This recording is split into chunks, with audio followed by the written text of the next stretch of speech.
সকলকে অনেক শুভেচ্ছা। আজকে আমরা দেখব সিমেন্স সিমেট্রিক টাচ প্যানেলে সমস্যা কিভাবে আমরা রিমুভ করতে পারি।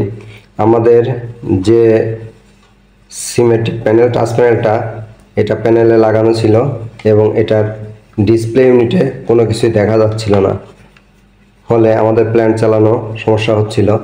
তো আমাদের এর আগে একটা ব্যবহারকৃত টাচ প্যানেল ছিল, সেটার যে এই টাচ স্ক্রিনটাতে সমস্যা, অর্থাৎ আমি যদি বিভিন্ন জায়গায় যে টাচের অপশনগুলো থাকে আমি এক জায়গায় টাচ করলে অন্য জায়গায় কাজ করে, অর্থাৎ সঠিকভাবে কাজ করে না।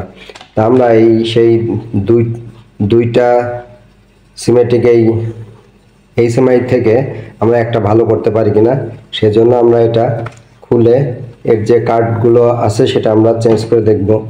প্রথমে আমরা এটা ডিসমেন্টল করছি।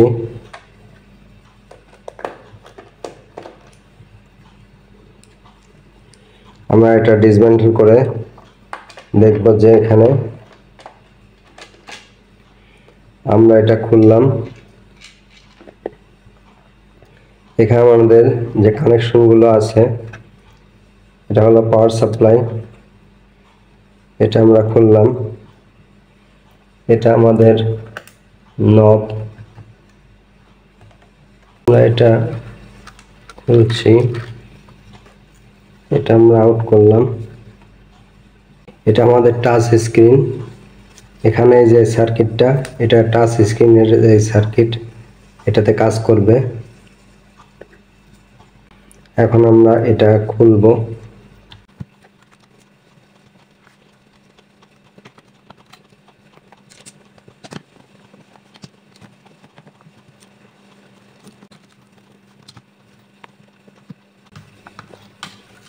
আমাদের এটা ডিসপ্লে ইউনিট, আমাদের ডিসপ্লে ইউনিটটা আমরা খুললাম।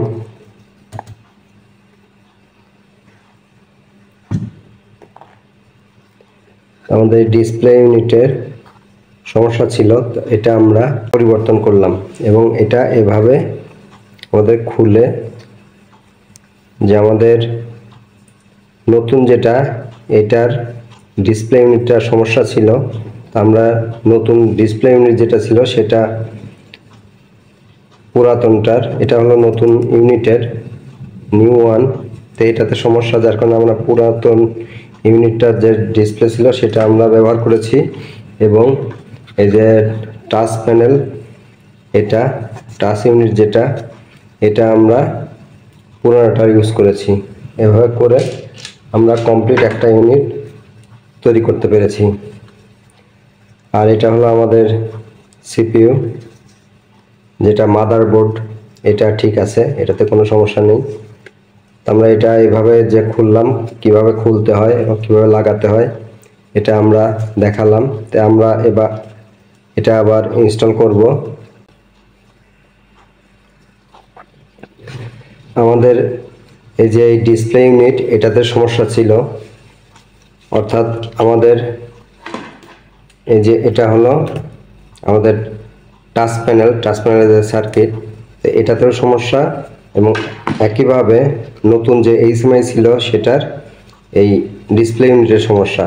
তো আমরা পুরাতন এইচএমআই থেকে এই ডিসপ্লে ইউনিটটা পরিবর্তন করি এবং আমাদের যে নতুন ইউনিট ছিল, নতুন ইউনিট থেকে এই টাচ প্যানেলটা আমরা ব্যবহার করি। আর এই সার্কিট যেটা মাদারবোর্ডটা আমাদের নতুন যে এইচএমআই ছিল সেটাই আমরা ইউজ করি, এটাও ঠিক আছে। আমরা এটা এখন আবার সেট করব, কিভাবে আমরা ডিসমেন্টল করলাম সেটা দেখানো হলো। এবার আমরা এটা কিভাবে আবার সংযোগ দিব সেটা আমরা এখান থেকে দেখব।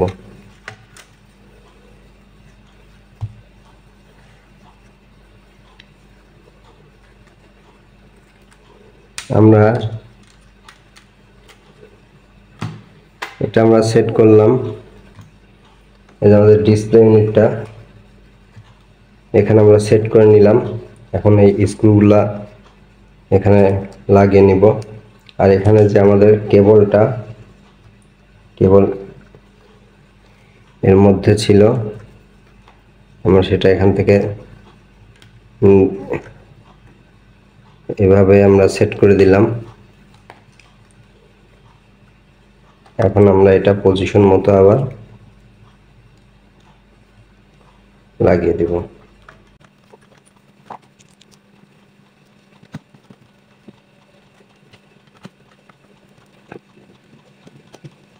একটা এইচএমআই এর মধ্যে খুব বেশি ইকুইপমেন্ট বা স্পেয়ার পার্টস নেই।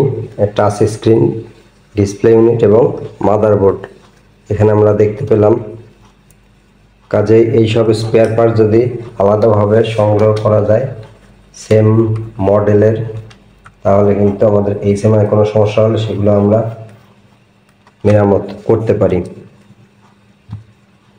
এখন আমাদের যে ডিসপ্লে ইউনিট, এটা আমরা এখানে সেট করব।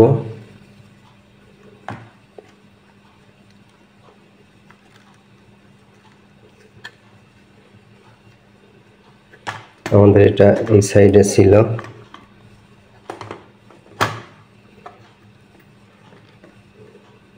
এটা আমরা এখান থেকে লাগিয়ে দিব।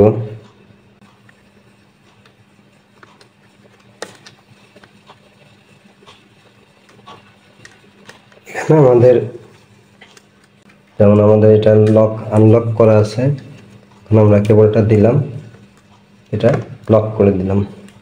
এটাতেও একই ভাবে দিয়ে লক করে দিলাম, সংযোগ করে দিব।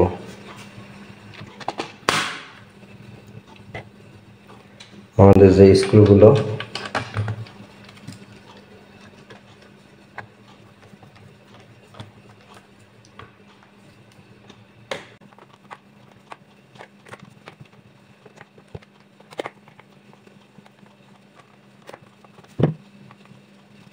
এই যে আমাদের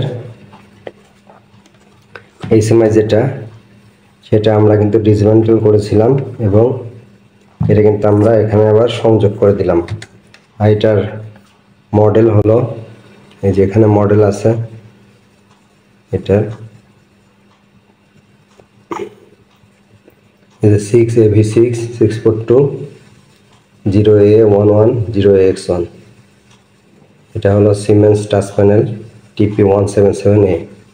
এখানে যেটা মডেলটা আছে এটা আমরা এখান থেকে খুলে আমরা এটা ঠিক করলাম এবং এর মধ্যে এর ভিতরে কিন্তু কতগুলো, যে এটার মধ্যে কতগুলো কিন্তু আমার এই যে এখানে কতগুলো সুইচ দেখা যাচ্ছে। এগুলো পজিশনগুলো কিন্তু আমাদের ঠিক রাখতে হবে, অপশনগুলো যেটা সেট করে দেওয়া থাকে। আর এখানে যে সাপ্লাই 0 থেকে 24 ভোল্টের যে পাওয়ার সাপ্লাই, এখানে কানেক্টর এখানে থাকে, এখানে কর্ড। আর এটা হলো আমাদের পিএলসির সাথে যে কানেকশন ডিসপ্লে, সেটা। তো এভাবে আমরা এইচএমআই এর যদি কোনো সমস্যা হয় আমরা খুলে চেকও করতে পারি, আবার এর স্পেয়ার পার্টস থাকলে পরিবর্তনও করতে পারি।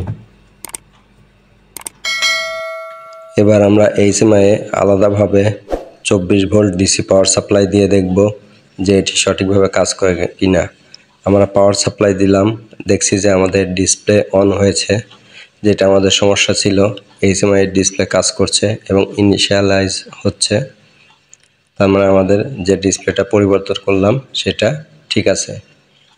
এটা আমরা আবার ক্যালিব্রেশন, টাচ স্ক্রিনটা ক্যালিব্রেশনের জন্য আমরা কন্ট্রোল প্যানেল থেকে ওপি সিলেক্ট করে এরপর টাচ এবং রিক্যালিব্রেট দিয়ে আমরা এর যে টাচ স্ক্রিন ক্যালিব্রেশনটা বিভিন্ন পয়েন্টে সেটা আমরা সিলেক্ট করে দিলাম এবং দেখতে পাচ্ছি এটা সঠিকভাবে কাজ করছে।